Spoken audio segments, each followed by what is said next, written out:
من اصعب الحاجات اللي ممكن نواجهها كمصممين جرافيك في تغيير الالوان هو اللون الابيض.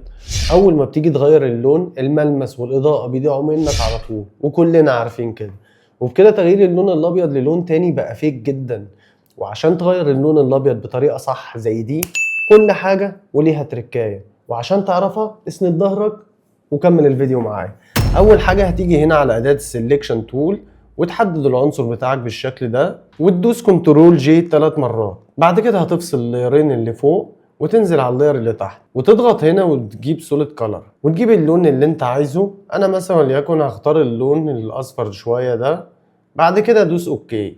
بعد كده ادوس الت هنا عشان اعمل له كليبنج ماسك. بعد كده اجي هنا واخلي المود بتاعه مالتي بلاي. بعد كده هتطلع اللاير اللي فوقيه على طول.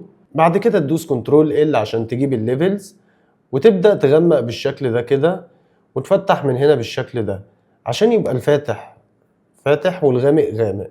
بعد كده تدوس اوكي. بعد كده هتختار من المود بتاعها هنا وهتخليه سكرين. بعد كده هتطلع لللاير اللي فوق وتخلي المود بتاعه مالتي بلاي. وبس كده ومفيش بعد كده. قبل كده بعد كده يبقى انت عملت التصميم بتاعك بشكل احترافي وبروفيشنال جدا. لو عجبك الفيديو احفظه وما تنساش تعمل فولو لايك وشير، واستنى الجديد.